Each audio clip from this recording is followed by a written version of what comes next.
안녕하십니까. 자, 이번 시간은요, 유고슬라비아, 여러분들 유고슬라비아 아시죠? 그래서 유고슬라비아에서 2차 세계대전 때 그 카톨릭 크로아티아하고 그러니까 카톨릭 그 크로아티아가 세르비아 정교인들을 그 학살한 그 사건이 있었거든요. 그래서 이제 그 사건에 대해서 여러분들에게 이야기를 하겠습니다. 기도하겠습니다. 하나님 우리 아버지, 음녀 카톨릭이 정말 발톱을 숨기고 있다가 때가 되면 자기네들이 그렇게 카톨릭을 반대하는 사람들, 특히 카톨릭의 실체를 알고 있는 예수님 믿는 성도들을 그렇게 핍박하고 죽였습니다. 그래서 중세기간에 6,800만 명 되는 예수님 믿는 백성들이 음녀 카톨릭에 의해서 비참하게 죽임을 당했습니다. 그리고 근대에 와가지고 정말 그 나치를 통해서 이 나치를 조종해서 만든 음녀 카톨릭, 이 나치를 조종해서 또 이 발칸반도에 카톨릭 그 세력인 크로아티아를 사용해서 카톨릭 신부들이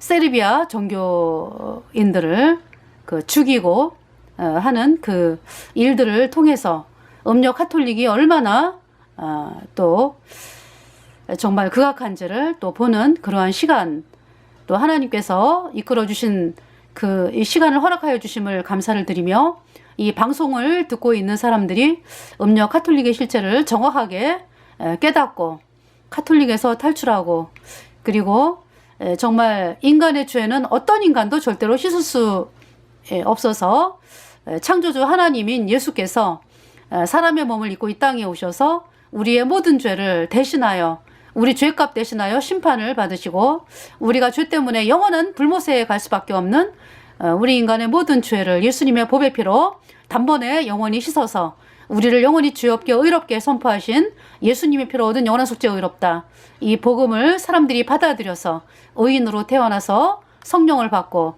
천국에 가는 그러한 대한민국의 국민들이 될 수 있도록, 전 세계의 성도들이 될 수 있도록 이끌어 주시기를 간절히 구하오며, 우리의 모든 죄를 영원히 씻어주신 우리 구주 예수 그리스도의 이름으로 감사하며 기도드렸습니다. 아멘. 자, 이제 이 유고슬라비아가요, 이제 먼저 이제 유고슬라비아 왕국에 대해서 보면은요, 이렇게 생겼습니다. 여러분들 발칸반도 아시죠? 발칸반도에 초록색이죠. 초록색 밑에가 그러니까 회색이 그러니까 그리스잖아요, 그죠? 그래서 이 그러니까 이제 이 발칸반도에 이제 유고슬라비아가 이렇게 크게 있었는데 연방으로 있었죠. 예, 그래가지고 자, 유고슬라비아 왕국에 대해서 이번 시간에는 이제 그 2차 세계대전 때 음녀 카톨릭에 의해서 자행된 세르비아 종교인들에 대한 학살에 대해서 보는 시간이기 때문에, 먼저 이제 그 여러분들에게 유고슬라비아 왕국에 대해서 보겠습니다. 유고슬라비아 왕국은요,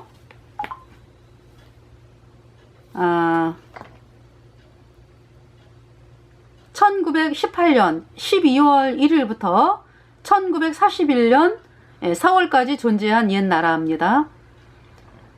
그래서 이제 이 나라가 이제 건국이 된 것이 1918년에 이제 유고슬라비아 왕국으로 이제 건국이 된 거죠.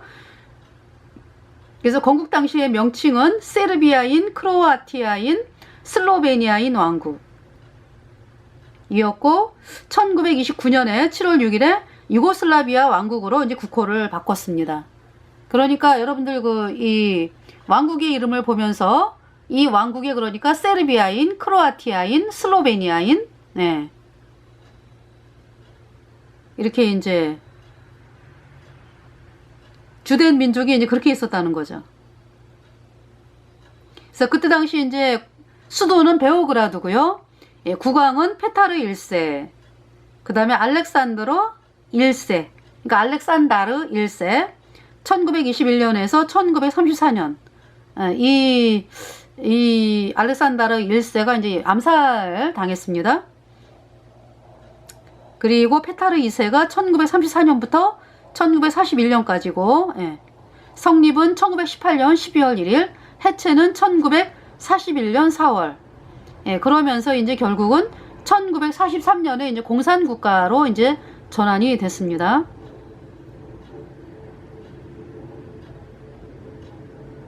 자, 역사를 잠깐 보면은요, 오스트리아 헝가리 제국이 해체된 이후에 수립된 국가인 슬로베니아인, 크로아티아인, 세르비아인이 전신이다. 인국이 전신이다. 이렇게 이야기를 했습니다. 그러니까 이제 오스트리아 헝가리가 카톨릭 세력이었잖아요. 그 세력 밑에 있던 그 나라가 슬로베니아, 또 크로아티아. 그래서 이 슬로베니아하고 크로아티아는 카톨릭입니다. 그리고 이제 이 오스트리아 헝가리 제국을 뺀 나머지를 오스만이 점령을 했어요. 오스만이 점령을 해가지고 이 세르비아서부터 그 밑에 지방이 오스만이 이제 통치를 했죠. 그래서 이제 오스만이 이제 알바니아 여기 이제 나오는 세르비아, 또 보스니아라든지 그 밑에 몬테네그로 마게도니아 알바니아 해가지고요. 그 오스만 제국이 이제 통치를 했어요. 그러니까 오스만 제국이 뭐냐면은 이슬람이잖아, 그죠? 그래가지고 이슬람이 많이 생겼어요. 그래서 이제 보스니아라든지 알바니아 이런 쪽에 이제 그 코소보도 그렇고요. 그래서 이제 이슬람이 이제 생기게 된 것입니다. 그러니까 이제 이 그 오스만이 그러니까 나라를 점령을 하는 것도요. 음력 카톨릭하고 이제 연관을 맺기 때문에 이 카톨릭 국가는 그러니까 오스트리아 헝가리에 이제 두고, 그리고 이제 안 그랬던 나라를 이제 그 세르비아가 세르비아 정교회잖아요, 그죠? 이 정교회가 있거나 이런데 이제 오스만이 이제 들어오게 된 거죠.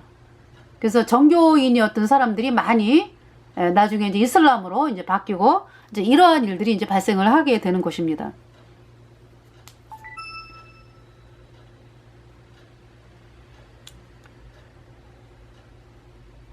그래서 이제 그 보스니아가 있어요. 이 이제 보스니아가 슬로베니아 밑에가 크로아티아 밑에가 보스니아거든요. 보스니아 헤르체고비나. 근데 이제 그 옆에가 이제 그 동쪽으로 옆에가 세르비아가 이렇게 쭉 길게 있고요. 그리고 이제 이 보스니아 헤르체고비나 밑에가 이제 몬테네그로, 몬테네그로고, 몬테네그로에서 세르비아하고 붙은 동쪽으로 이렇게 이제 몬테네그로 옆에 동쪽으로 세르비아 바로 밑에가 이제 코소보 이렇게 되고요. 세르비아 남쪽이 완전히 이게 쭉 긴데 남쪽이 이제 마게도니아 이렇게 됩니다.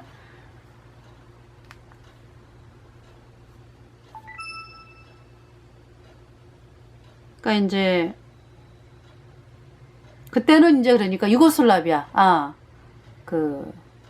그쵸? 유고슬라비아.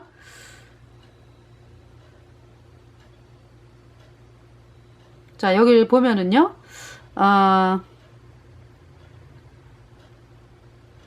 유고슬라비아 이제 그 1918년에 세르비아가 크로아티아, 보스니아, 슬로베니아 그리고 독립국이었던 몬테네그로를 하나로 통합한 왕국인 세르비아인, 크로아티아인, 슬로베니아 왕국을 수립했다. 그러니까 여기에서 지금 마게도니아라든지 북마게도니아라든지 북마게도니아는 빠져있네, 그죠? 그렇게 되네요. 마게도니아가 없죠. 자, 왕국을 통치하는 왕가는 카라조르 제비치가 였으며, 카라조르 제비치 가문이었으며 왕국 수립 당시에는 입헌 군주제를 채택을 했고요. 1929년에 국호를 유고슬라비아 왕국으로 바꿨습니다. 또한 정치 체계를 전제 군주제로 바꾸었고 의회를 해산을 시켰어요. 그리고 이제 1941년 4월에 이 나라는 그때 당시 이제 2차 세계대전 때였잖아요. 그래가지고 그 2차 세계대전을 일으킨 주범 나치 독일, 이탈리아 왕국이 이제 유고슬라비아 침공을 해가지고 그래서 소멸되었다. 그래서 그 이후 크로아티아는 크로아티아 독립국이라는 이름으로 1945년까지 추축국과 그러니까 나치 독일과 이제 합세를 했다 이런 얘기죠. 나치 독일, 이탈리아와 이제 합세를 했고요. 한편 소련의 지원을 받은 티토가 이제 1943년에 유고슬라비아 이제 연방을 이제 그거를 구유고 연방이라고 얘기를 합니다. 43년에 이제 구유고 연방을 설립했다 이렇게 됩니다. 그래서 여기 지금 아브로 메나탄의 바티칸 암살단을 보면은요 이렇게 얘기를 해요. 로마 카톨릭 크로아티아와 정교회 세르비아. 크로아티아가 카톨릭이에요. 카톨릭 국가고 세르비아는 정교회입니다. 세르비아 정교회. 그러면은 이 지금 음력 이 카톨릭은 이제 서로마 제국에서 있었고요. 그죠? 그리고 이제 그 동로마가 이제 정교회였잖아. 그죠? 그래서 이제 뭐 둘이 많이 싸우고 이제 이러면서 1054년인가요? 완전히 본격적으로 갈라진 것이. 그래서 이제 그 전에 이제 700년대서부터 800년대까지요. 이 동로마에서 성상 파괴 운동을 했습니다. 뭐냐 하면은 이 음력 카톨릭은 동상이 없으면 안 되잖아. 우상을 섬기는 종교이기 때문에 동상이라든지 그림이라든지 이런 거를 이제 그 교당에다가 많이 갖다 놓고 사람들을 섬기게 하잖아요. 근데 이제 이 동로마의 정교회는 뭐냐면은 그거 우상이다. 이래갖고 이제 우상 폐지 운동을 했습니다. 물론 이제 그때까지는 동로마가 우위를 점하고 있었어요. 그래서 이 서로마가 조공을 바치고 있었습니다. 동로마에. 그런 상황에서 이제 이 우상 파괴 운동을 했거든요. 그러면서 그것이 이제 1차 우상 파괴 운동이 720 몇 년대에서 이제 786년까지니까 거의 60년 기간이에요. 1차가. 그리고 이제 또 이제 나중에 또 2차가 또 시작이 되죠. 그래가지고 2차는 한 30년 정도? 800년대. 그렇게 됐습니다. 그래서 이제 이거를 서로마에서 반대를 했죠. 자기네들은 우상 없으면 안 된다 이거죠. 그래갖고 이제 반대를 했는데 결국은 동로마가 이 부인이 이제 이 아테네 이레나라고 하는 여자가 1차 우상 파괴 운동 맨 마지막에 이제 이 이레나라고 하는 그 여자를 통해 가지고 그러니까 이제 물론 이제 아테네에서 우상을 섬기는 여자가 어떻게 이제 동로마의 부인이 된 거예요. 이제 왕의 부인이 된 거예요. 그러면서 이제 그 신랑이 죽고 또 신랑이 빨리 죽죠. 신랑이 죽고 이제 그 아들 이레네의 아들이 이제 통치를 하는데 자기가 이제 주락펴락 하는 거죠. 대리 청정을 하면서 그러면서 이제 음력 카톨릭하고 이제 계속 연락을 하면서 그러면서 이제 726년에 회의를 열어요. 음력 카톨릭 그때 주교라 그랬죠. 연락을 해가지고 그 동로마 쪽에서 이 주교들을 그때까지도 전부 이 회의가요 동로마 쪽에서 열렸어요. 그래갖고 이제 서로마에서 이제 주교들 뭐 있잖아요. 그 신부들 참석을 하고 동로마에서도 참석을 했는데 많이 참석을 안 했죠. 왜냐하면은 동로마의 우상 파괴가 굉장히 극심하기 때문에. 근데 이제 그런 가운데서 이제 그 회의를 열었는데 회의 중앙에 누가 쳐들어왔냐 하면은 동로마의 그 왕실 근위병이라든지 동로마의 군대가 쳐들어왔어요. 당장 그만두라고. 안 그러면 다 죽이겠다고. 그래가지고 이제 서로마 이 주교단하고 신부들이 도망을 간 상태고 그러면서 이제 이 이레네가 나중에 이제 그 뭐냐 하면은 그 다음에 또 열어요. 727년에. 그래서 여러분들 왜 그 뭡니까? 우상이 합법화되고 그걸 성상이라고 그러는데 무슨 성상이야? 우상이지. 우상을 합법화하는 어떤 그런 칙령이 발표가 되는 게 727년이잖아. 그게 이제 뭐냐 하면은 다시 열었어요. 다시 열면서 이제 어떻게 이제 꼼수를 부렸냐 하면은 굉장히 길게, 굉장히 오랜 기간 동안 회의를 여는 거예요. 회의를 열면서 이제 지금 하는 거하고 똑같아요. 차단을 시켜. 사람들을 완전히 차단을 시켜. 그래가지고 이 서로마 동로마 이제 동로마는 동로마 이제 정교회 사람들, 그리고 서로마는 이제 카톨릭 세력들 와가지고 이제 회의를 여는데 아주 진을 빼요, 진을. 그러니까 처음에는 사람들이 이제 막 안 돼 이러면서 이제 막 그러는데 회의가 너무나 거의 몇 달을 가요. 너무나 길어지면서 막 진을 빼는 거예요. 그러면서 완전히 차단을 시키고, 그러면서 결국은 있잖아요. 맨 마지막에 이 우상은 합법이다라는 거를 이끌어내는 그 회의가 727년에 있었어요. 그래서 이제 카톨릭 역사에 보면 그게 나오잖아, 그죠? 그게 나오면서 아주 대단하게 이야기를 하는데 이러한 역사가 있었다고 여러분들이 반드시 알아야 된다고. 그래서 이 동로마에 그러니까 이 아나톨리아 반도, 지금의 터키 이쪽으로요. 그러면서 이제 안디옥까지 이렇게 이르는, 예루살렘까지 이르는 이쪽 사람들이 뭐냐 하면은 우상은 하나님이 싫어하는 거다라는 걸 정확하게 알고 있었어요. 그래가지고 왜 우상을 섬기느냐, 완전히 파괴해야 된다 이래갖고 이제 그렇게 이제 했는데, 이 음력 카톨릭이 이제 그렇게 꼼수를 이레네하고 이렇게 꼼수를 써가지고 그렇게 이제 우상을 합법화시키는, 그것이 727년입니다. 이런 상태. 그 이제 그러고서 이제 이레네가 나중에 올라온 어떤 사람에 의해서 축출이 당하고 감옥에 갇혀갖고 죽임을 당하죠. 이 이레네가 자기 아들까지도 막 누나를 빼고 막 이런 사람이에요. 자기 권력을 위해서. 이 아들은 사실 엄마를 잡을 수도 있었는데 엄마라는 것 때문에 이제 그냥 다시 복구를 시키고 막 이런 일을 하거든. 근데 이제 이 엄마는 아들 눈을 빼버리죠, 나중에. 그러면서 이제 결국 어떤 다른 사람에 의해서 어떤 새로운 사람에 의해서 이제 이 정권이 바뀌고 이래는 비참하게 이제 죽는 것입니다, 감옥에서. 그러고서 이제 결국은 또 나중에 이 이레네를 죽이고 올라왔던, 그러니까 이레네를 감옥에 가두고 올라왔던 사람도 나중에 또 쫓겨나고, 이 사람도 나중에 죽는 걸로 알아요. 나중에 죽고 이제 뭐냐 하면은 새로운 또 왕이 우상 파괴 운동을 또 하죠.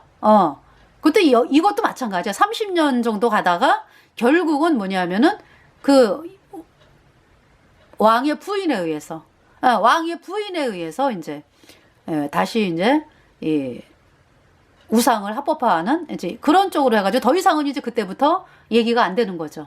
그래서 이거 자세한 사항을요, 제가 카톨릭에 대해서 교황의 연대기를 통해서 보는 카톨릭의 역사를 찾아보시면은요, 여러분들이 동로마의 우상 파괴 운동, 아마 그 제목으로 제가 이렇게 방송을 한 게 있거든요. 그래서 여러분들이 찾아서 보시고요. 이렇게 됐습니다. 그래서 이제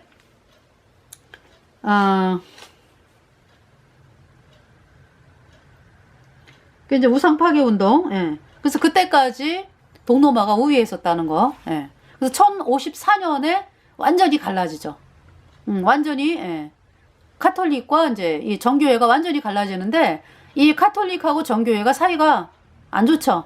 안 좋아가지고 결국은 십자군 전쟁 때, 그러니까 뭐냐 하면은 이 카톨릭이 일을 가는 거예요, 정교회에 대해서. 왜? 이 정교회는 이 교황이라고 하는 존재를 부인을 하거든. 이게 뭔가 이렇게 이제 옷 같은 거 입고 뭐 신부복이라든지 뭐 이런 게 좀 비슷한 점이 많죠. 여러 가지 어떤 예식이라든지 비슷한 점이 많아요. 그렇지만은 이 정교회는 결혼도 하고, 그리고 일단 이 카톨릭 교주처럼 이렇게 신격화하지를 않아요. 정교회의 그 수장을 갖다가 신격화하지를 않는다고. 그리고 이제 그러니까 지금은 종교통합이라 해갖고 이제 정교회가 이제 카톨릭에게 이제 종교통합에 사인을 한 상태이기 때문에 이 정교회 세력들이 이제 이렇게 카톨릭 밑으로 들어간 거죠. 근데 그 전까지는요, 이 종교통합 사인하기 전까지는 정교회가 굉장히 싫어했어요. 음력 카톨릭 그 교주의 그 어떤 너무나 완전 신격화하잖아. 자기가 무슨 뭐 하나님처럼 대접을 받고 이러한 것들에 대해서 굉장히 싫어하는 것이 정교회입니다. 인정을 안 해, 아예. 카톨릭 교주의 그 어떤 존재를. 그렇게 막 신격화하고 막 이렇게. 물론 이제 이 정교회도 수장이 있어, 그죠? 근데 그것이 이제 어떤 이렇게 뭐 카톨릭에서 말하는 완전히 그냥 카톨릭은 어때요? 100% 그냥 충성 맹세하잖아, 그죠? 그것이 누구에게? 카톨릭 교주에게. 그걸 싫어한다고, 정교회가. 예. 그래서 아주 음력 카톨릭이 이 정교회를 싫어하죠. 그래서 결국은 1204년도에 4차 십자군 전쟁이었나요? 예. 4차 십자군 전쟁에는 이슬람을 쳐들어간 게 아니에요. 이노센트 3세가 카톨릭 교주 이노센트 3세의 지시로 해가지고 콘스탄티노플을 갑니다. 동로마를 함락을 하는 일이 생겨요. 그러면서 이제 정교회 신자들을 막 죽이고, 그러면서 이제 거기서 이제 우리는 교주한테 절대로 절할 수 없다. 이래가지고 도망을 간 사람들이 러시아로 갔습니다. 러시아에 이제 그 황제들이 받아줬어요. 러시아 황제들이 이 콘스탄티노플에서 도망온 정교회 신자들을 받아둬가지고요. 오늘날의 러시아 정교회. 예. 그래서 정교회 신자들이 이제 러시아에 많게 된 거죠. 그래서 황제들이 이제 보호를 해줬다고. 그래서 이제 또 음력 카톨릭이 러시아를 향해서 일을 가는 거예요. 그래서 결국 그것이 뭘로 나타났냐 하면은 공산주의를 만들어가지고, 예. 정교회 뭐 신부, 수녀들 막 죽이고요. 이러한 일들. 그리고 이제, 음력 카톨릭의 원래의 숙적. 음력 카톨릭이 원래 원하는 바는 예수님 믿는 사람들이기 때문에, 예수님 믿는 사람들을 죽였습니다. 그래서 공산주의를 만들어가지고 예수님 믿는 사람들이 그때 시베리아로 수만 명이 끌려갔대요. 레닌 스탈린 시대 때. 근데 이제 결국은 1990년도 정도 돼가지고 소련이 붕괴가 되잖아, 그죠? 그래서 이제 오늘날은 러시아가 됐는데, 그러니까 이 소련 레닌 스탈린 시대부터, 그러니까 이제 공산주의가 들어오고부터 이 마르크스 레닌을 통해서 레닌을 통해서, 그죠? 예. 그러면서 이제 1990년대까지 거의 수천만 명이 죽임을 당했대요. 예수님 믿는 사람들이. 이거 말하자면은 이 카톨릭이 자기네가 직접 나서지 않고 공산주의를 통해 갖고 이제 예수님 믿는 사람들을 죽이게 된 거죠. 지금 여기에서는 지금 이 뭐냐 하면은, 자, 여기 읽어드릴게요. 이제 바티칸 암살단의 에릭 펠퍼스가 뭐라 그랬냐면은 로마 카톨릭 크로아티아와 정교회 세르비아. 그러니까 서로 원수지간이에요, 그러니까. 근데 정교회 세르비아는 당하는 거지, 그러니까. 예, 당하고 이 로마 카톨릭 크로아티아가 이제 뭐 저기 아주 그냥 싫어하는 거예요. 카톨릭 교주를 인정을 안 하기 때문에.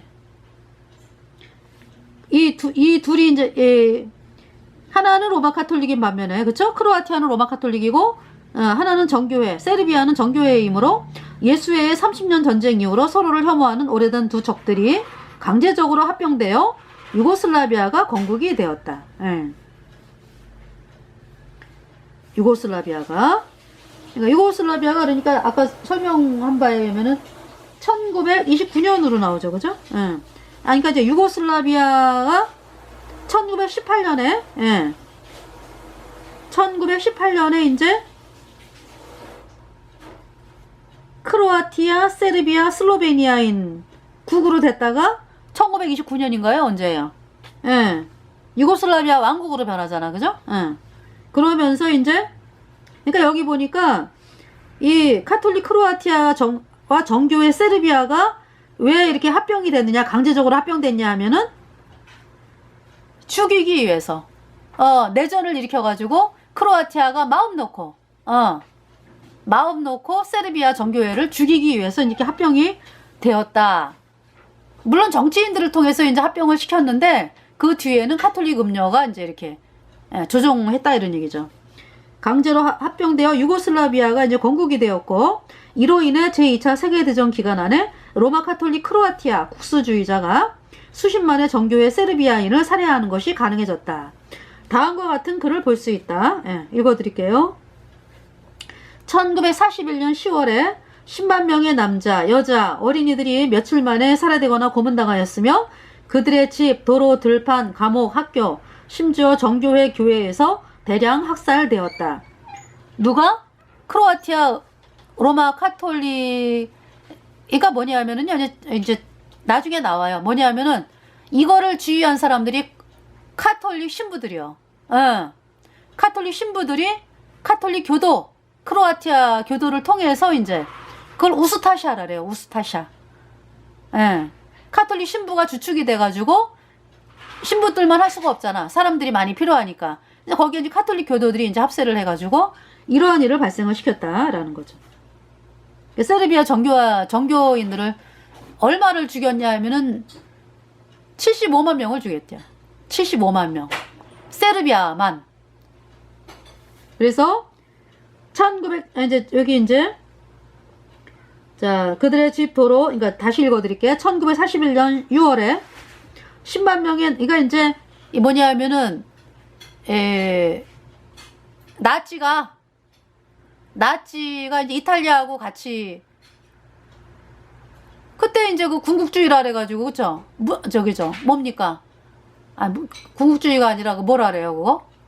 파시즘이라 그래가지고. 뭡니까? 독일의 나치. 히틀러가 하는 나치. 그 다음에 이탈리아. 무솔리니. 파시즘이잖아, 그죠? 그 다음에 이제 그 일본의 군국주의. 일본의 군국주의도요, 음력 카톨릭의 작품이요.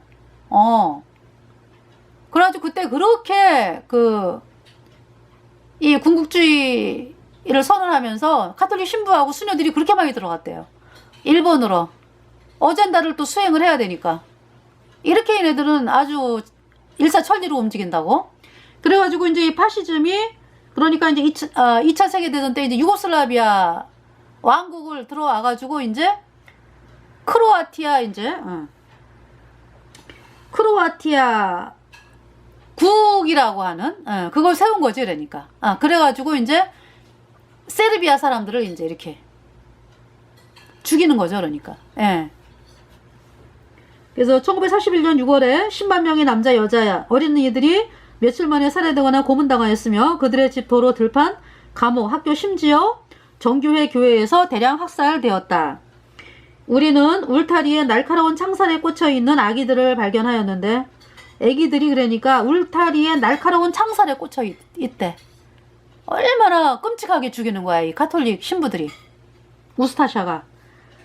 그들의 자그마한 사진은 마치 곤충이 핀에 꽂혀있는 것처럼 고통으로 일그러져 있었다. 그러니까 조그만 아기들까지도 이렇게 비참하게 죽이는 거야, 가톨릭 신부들이. 가장 잔인한 식인 관습도 결코 이와 같지는 않을 것이다. 이 가톨릭 교도들은 희생자들의 눈알을 후벼 파냈는데 그것을 화관처럼 목에 걸거나 가방에 넣고 다녔으며 기념품으로 나누어 주기도 했다.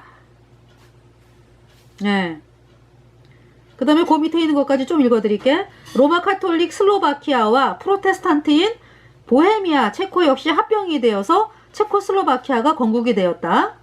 이로 인해서 로마 카톨릭 대주교인 티소가 수많은 프로테스탄트 체코인과 유대인을 아우슈비츠로 추방하여 살해하는 것이 가능해졌다.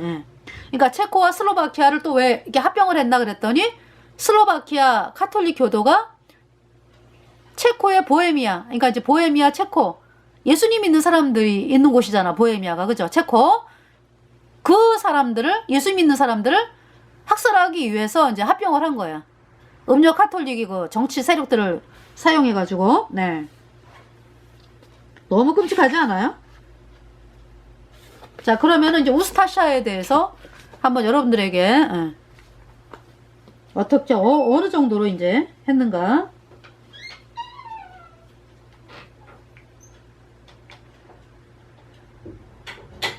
우스타샤 카톨릭.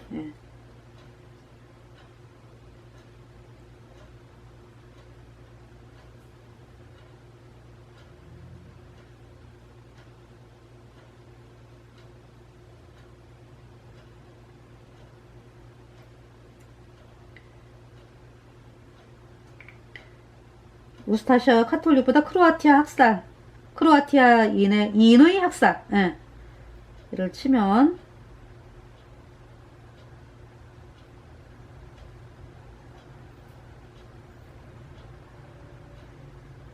크로아티아 독립국의 세브로인 박해. 네.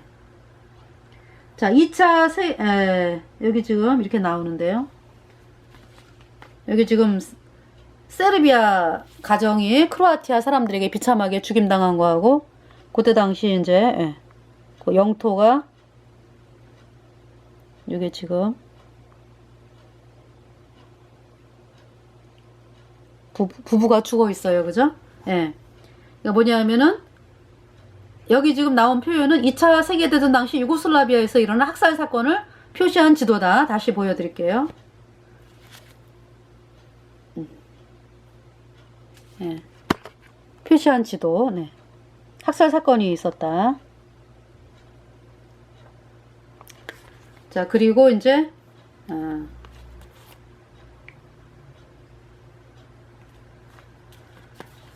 그 사진은 뭐냐 하면은 1941년 우스타시아에 의해 학살된 세브로인 가족. 그러니까 우스타시아가 뭐냐 하면은 카톨릭 신부가 주도하는 군대입니다. 네. 그러니까 크로아티아가 다 카톨릭 교도이기 때문에. 이제 물론 이제 그거를 주관하는 사람은 파벨리치라고 하는 또 사람이 있었어요. 자, 크로아티아 독립국의 세브로인 박해는 파시스트와 나치를 포함한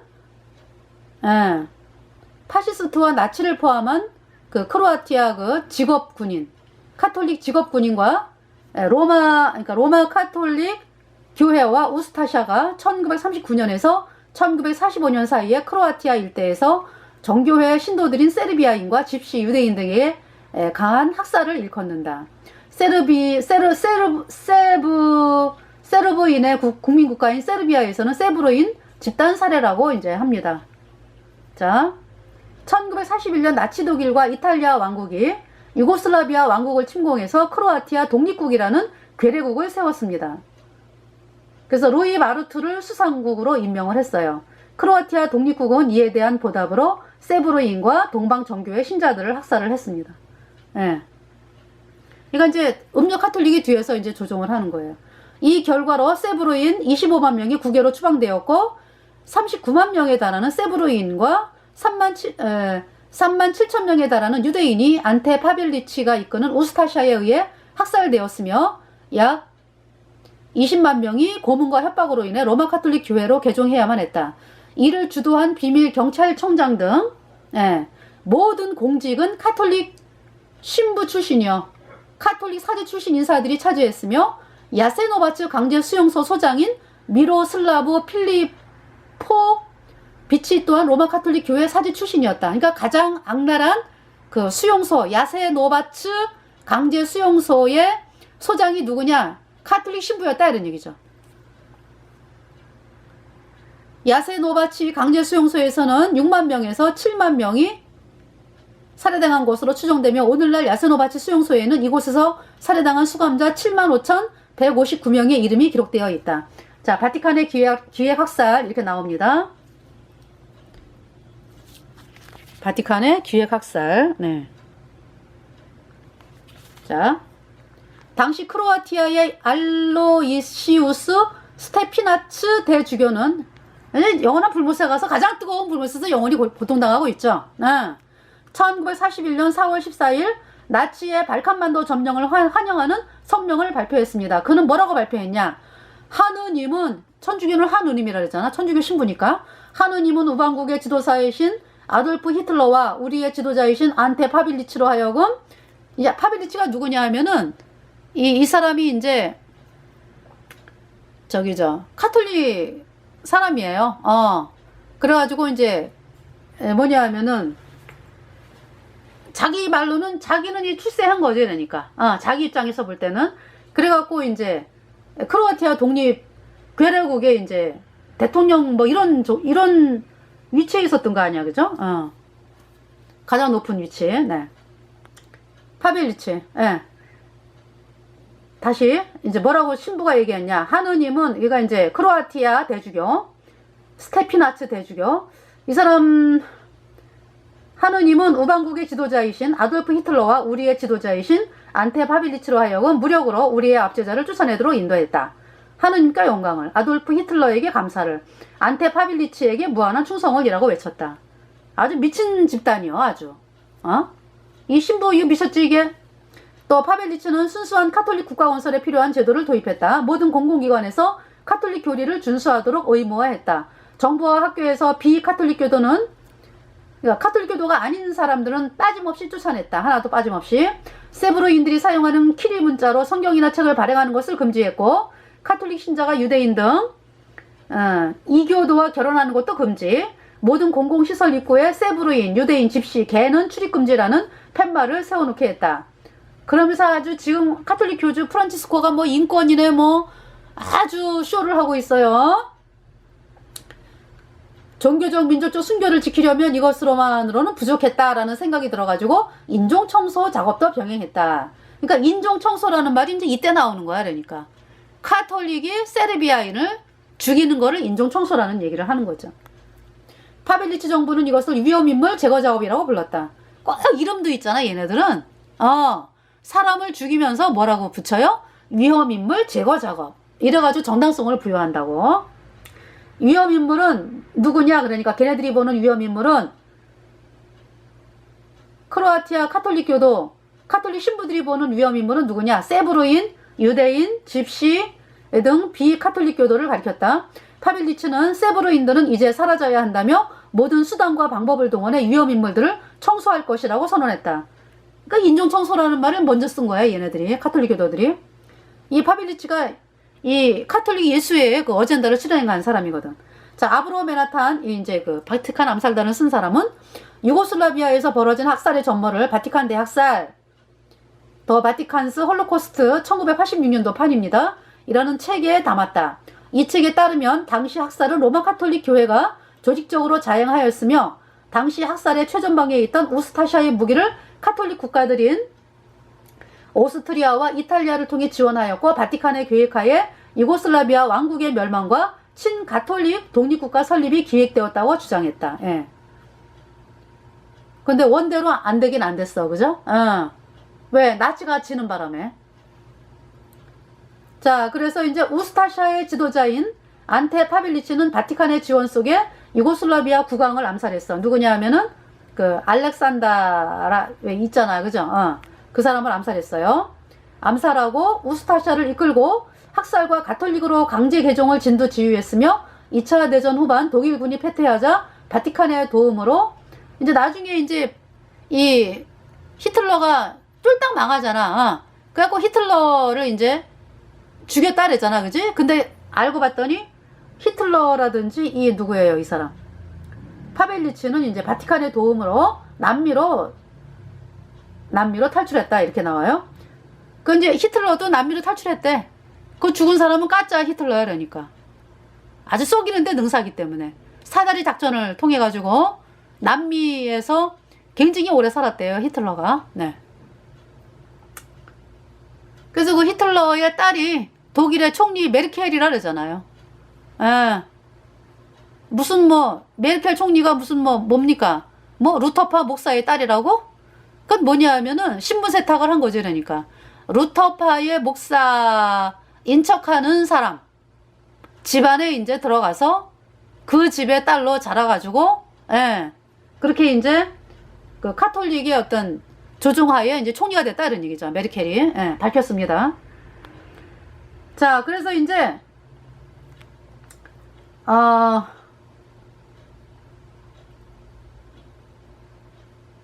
근데 이제 뭐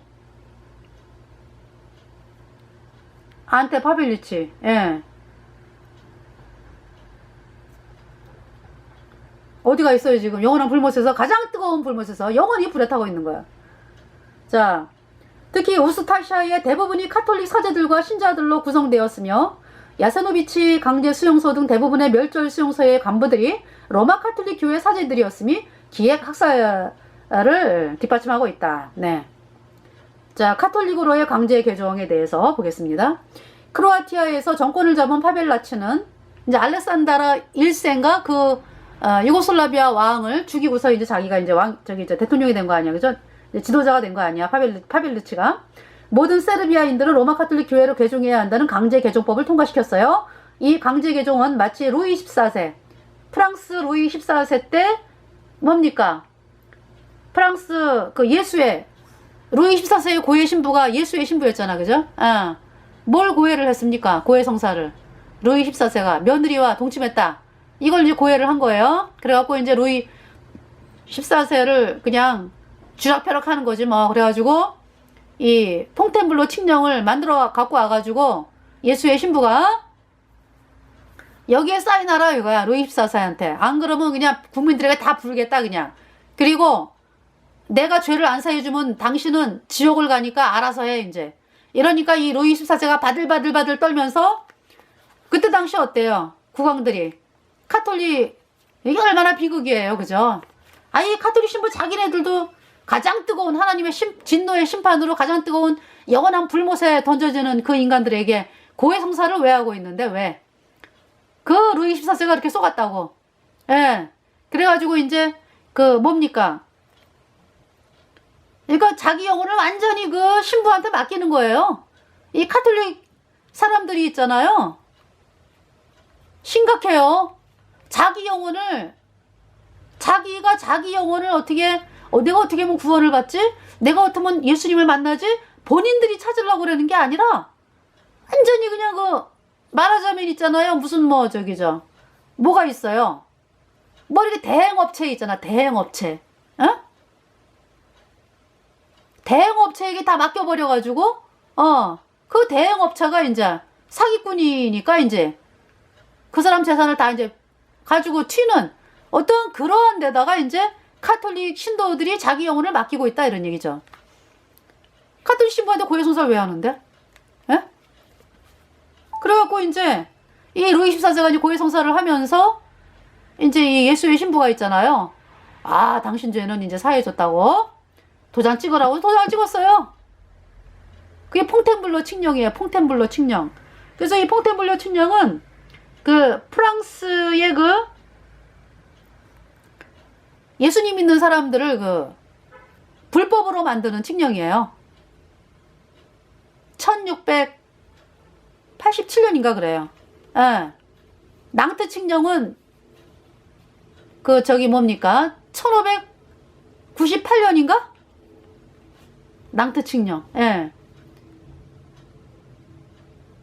1589년인지 98년인지 죄송합니다. 제가 이렇게 예? 낭트 칙령이 앙리 4세에 의해서 돼가지고 예수님 믿는 사람들이 합법이 됐거든. 자유롭게. 그래서 예수님 믿는 사람들이 많이 또 불어났어요. 그러다가 이제 그 자유가 그러니까 거의 87년 간 거죠. 예, 1680 몇 년도에요. 이 퐁텐블로 칙령이 해가지고 불법이 됐어요. 그래가지고 예수님 믿는 사람들이 길거리에서만 로마 카톨릭 신도들에 의해서 예수회가 조직한 그 로마 카톨릭 그 신도들에 의해서 뭐냐 하면은 거의 그 50만이 길거리에서 죽임당하고, 또 도망간 사람들이, 피난민으로 도망간 사람들이 100만 명이 또 죽임을 당하고요. 네. 그리고 예배당 다 불살라지고, 그래서 그때 어마어마하게 많은 사람들이, 프랑스 예수님 믿는 사람들이 전 세계로 이제 탈출을 했습니다. 그래서 탈출을 한 곳이 스위스라든지 네덜란드, 영국, 미국, 스웨덴 뭐 이런 쪽으로 이제 탈출을 했어요. 그래가지고 지금도 미국의 사우스 캐롤라이나는, 그러니까 프랑스 예수님 믿는 사람들의 이제 그 후손들이 이제 거기에 산다고 합니다. 네. 그래서 이제 이 부분에 대해서도 제가 방송을 했어요. 근데 제가 이제 연도를 정확하게 이제 알고 있다가도 또 죄송한데요. 그래서 지금 루이 14세 때 용기병의 박해와 퐁텐블로 칙령, 그러니까 퐁텐블로 칙령이 되면서 그 카톨릭 신도들이 이제 예수님 믿는 사람들 죽이고 막, 이 사람이 용기병이라 그래, 용기병. 그래서 이제 용기병의 박해와 퐁텐블로 칙령으로 인한 프랑스에서 예수님 믿는 사람들의 강제 개종과 똑같은 모습이었다. 그래서 강제 개종을 하면은 살려준다 이래가지고요. 네. 그 강제 개종할 때, 카톨릭으로 강제 개종할 때 또 돈을 내야 돼. 네.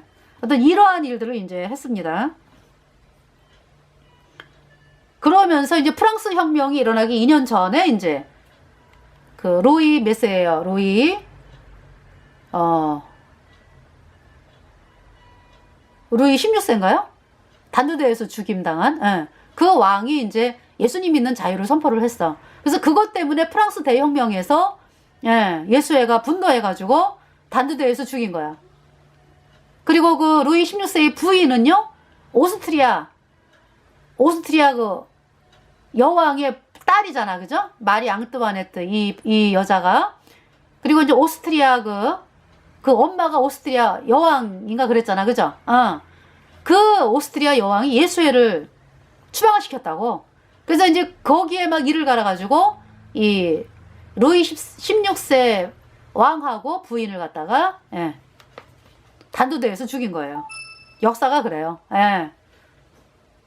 여러분들 지금 어때요? 북한의 김정은, 뭐 김일성, 김정일 뭐 어때요? 걔네들이 뭐 어마어마한 그 사람으로서는 할 수 없는 그런 일을 하고 사는데 어때요? 카톨릭 예수회가 가만 놔두잖아, 그지? 왜 그래요? 자기네들의 말을 잘 들으니까. 그 영원한 불보세 같지. 김정일, 김일성, 뭐 김정은도 이제 가게 되는 거죠. 김정은이 이제 내가 여태 좀 카톨릭에게 쏘았구나. 그래갖고 이제 예수님을 믿고 싶다. 이러면서 진짜 마음을 완전히 돌이켜서 예수님께 항복하고 이제부터 북한을 갖다가 종교 자유를 선포하겠습니다. 그리고 제가 그동안에 잘못한 거 하나님 앞에 고백을 합니다. 제가 이제부터 예수님께 나옵니다. 이러면서 이제 예수님의 피로 영원한 속죄가 의롭다 이 복음을 받아들이면 김정은도 구원을 받는 거예요. 그렇게 되면은. 근데 이제 그러질 아니하고 끝까지 이제 그러니까 모든 사람들이 다 똑같아요. 모든 사람들이 이게 예수님께로 나오면은 은혜를 입는데 그러지를 않죠. 끝까지 이제 가는 거죠.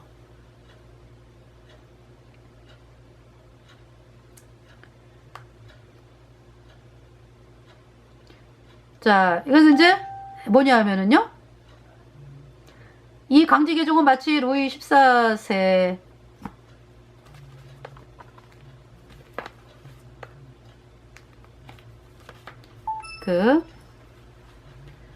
루이 14세 때 용기병의 박해와 폭탄물로 칙령으로 인한 프랑스에서 그러니까 개신교라고 안 쓴다 그랬죠? 프랑스에서 예수님 믿는 사람들의 강제 개종과 똑같은 모습이었다. 우스타시아는 이 법에 따라 세브로인들을 개종시키며 돈도 뜯어냈다. 1인당 180 디나르를 내고 고해 성사를 하면 개종 증명서를 발행해줬다. 세브로인들 가운데 30%가 죽음을 피하기 위해 카톨릭으로 개종했다. 강제 개종 소식은 교구 게시판, 즉 대주교 스테피나크가 담당하는 자그레브 주교 관할기관인 카톨리키 리스트에 의해 보도되었다. 1941년 38호는 부딘치 마을의 모든 주민이 카톨릭으로 개종함으로써 2300 영혼의 새로운 교구가 만들어졌다고 보도하였다. 만일 단체적으로 저항할 경우에는 무자비한 집단 처벌이 가해졌다. 이슬람하고 똑같아요. 한 손에 코라는 한 손에 그쵸? 아니 한 손에는 카톨릭 한 손에는 칼이요. 그러니까 바르주진에 있는 카푸친의 수도원 담당 사제 암브로지아 노바크는 우스타시와 함께 모스타니카 마을을 포위한 후에 그 마을 사람들에게 너희 세르비아 사람들은 사형 선고되었다. 사형을 피할 수 있는 유일한 길은 오직 카톨릭을 받아들이는 것이다. 라고 말했어요. 리브노에서 가까운 고리카 수도원 신부 스레치코 피리크는 다음과 같은 말로 대학살을 주장했어요. 모든 세브르인들을 죽이십시오. 일을 마친 후에 이곳 교회로 오면 이제 카톨릭 교회죠. 제가 여러분의 행위를 고해하고 죄로부터 자유하게 하겠습니다. 이 설교로 인해서 1941년 8월 10일에 리브노 지방에서 대학살이 있었고 5,600명 이상의 정교회 세브로인들이 목숨을 잃었다. 자, 크로아티아인들이 세브로인들을 학살하기 위해 사용했던 잔인한 칼이 나옵니다. 여기. 자, 오스타시아의 세브르인 학살은 잔악하기가 중세 십자군들의 무슬림 학살을 능가할 정도였다. 뭐 십자군들의 무슬림 학살.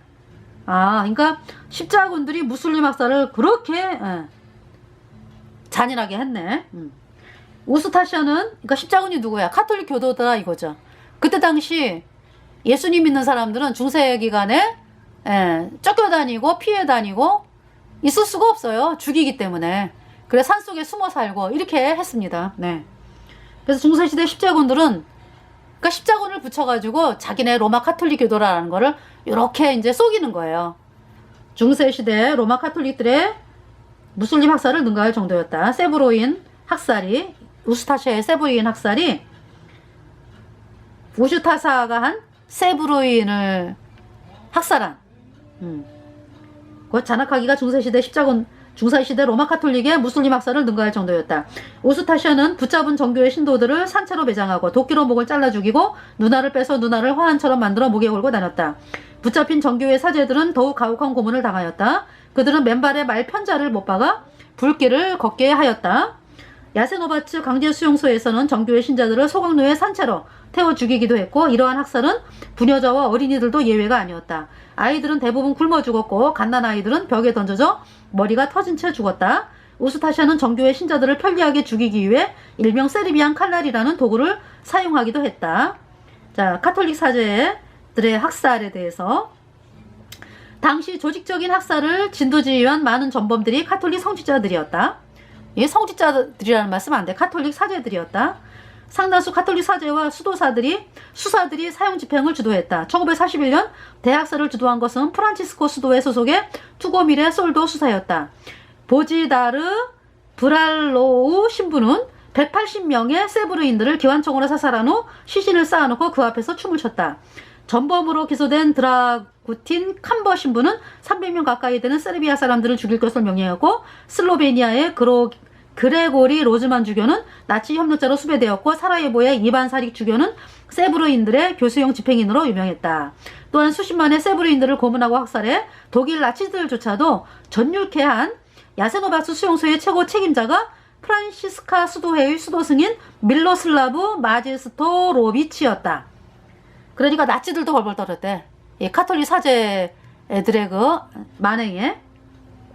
그리고 드라가노비츠 신부는 전시의 크로아티아에서 수십만의 세브르인들을 학살한 책임을 지고 있다. 또한 종전 뒤에는 아돌프 아이히만과 클라우스 바비 등을 포함한 수천 명의 나치 전범들을 남미의 아르헨티나로 탈출시킨 이른바 쥐구멍 라인,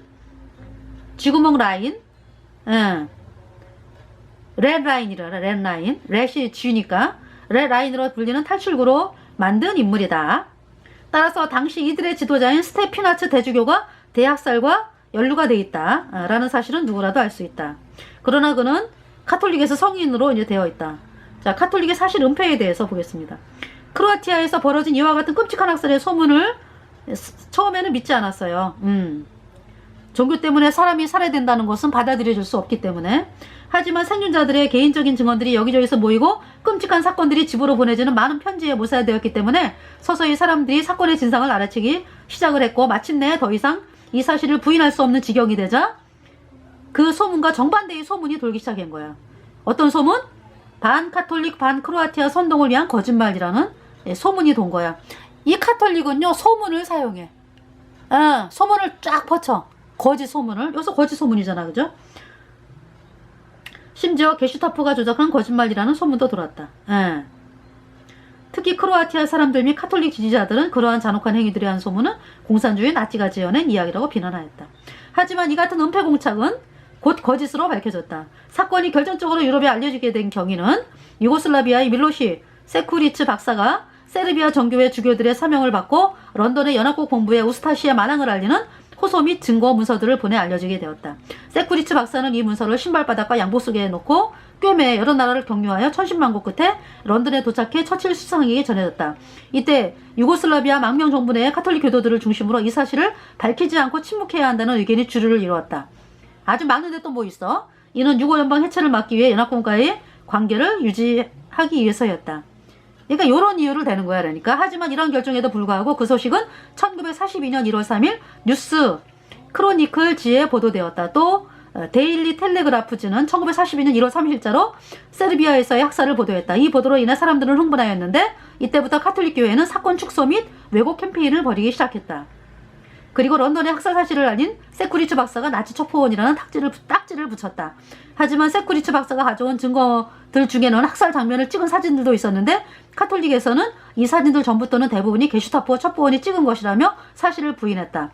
이런 카톨릭 교회의 사실은폐 캠페인은 성공적이었고 크로아티아 만행은 축소되었고 학살 사건의 신빙성은 반카톨릭 선동을 위한 것으로 의심을 받았다.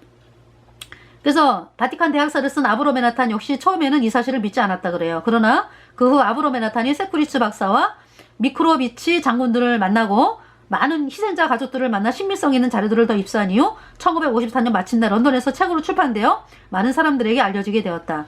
이후 카톨릭 신자였던 유고슬라비아 왕국의 장관 그리조노는 바티칸을 향해 격렬한 항의문을 작성했다. 다음은 그리조노가 바티칸 교황청에 쓴 편지의 일부이다. 예. 나는 인간 대 인간으로 그리스도인으로 이거를 당신에게 씁니다. 이제 카톨릭 교황청에게 쓴 거야. 크로아티아 독립국이 시작된 첫날부터 세르비아 사람들은 학살을 당했습니다. 이 학살은 오늘까지 계속되고 있습니다. 중략, 제가 왜 이 항의문을 당신에게 씁니까? 여기 그 이유가 있습니다. 세상의 범죄들보다 더 악하고 또한 전례 없는 이 모든 범죄에 가톨릭 교회 역시 두 가지 면에서 동참하였습니다. 첫째, 수많은 사제들, 성직자들, 수도승, 조직된 카톨릭 청년들이 적극적으로 이 모든 범죄에 참여하였습니다. 그러나 더 끔찍한 것은 심지어 카톨릭 사제들이 수용소 담당 및 소대대장이 된 것입니다. 그들은 정교회에서 세례를 받은 사람들을 고문하고 살인하며 학살하라는 명령을 내렸으며 또한 그러한 행위들을 허용하였어요. 이러한 만행 중에 그 어떤 것도 그들 주교들의 허락 없이는 이루어질 수 없었을 것입니다. 만일 주교의 허락 없이 이 일들이 저질러졌다면 그 사제들은 교회 재판으로 끌려와 면직을 당하여 성복을 벗어야 했을 것입니다.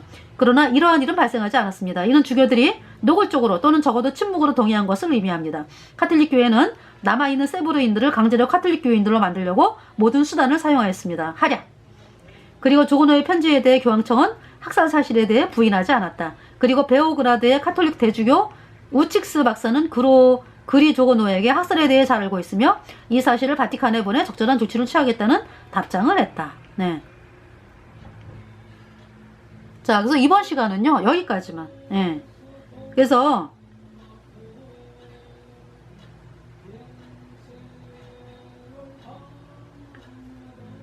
자, 이제 사진을 한번 볼까요? 네. 1942년 오스타시아들의 범죄, 세브르인들의 목을 톱으로 자르는 오스타시아, 또 야세바노츠 수용소에서 오스타시아에게 처형당한 세브르인들, 또 카톨릭으로 개종을 강요받고 있는 세르비아 시민들이 이렇게 이제 그 사진을 이제 이렇게 보여드리겠어요. 네. 여러분들이 잘 안 보이죠?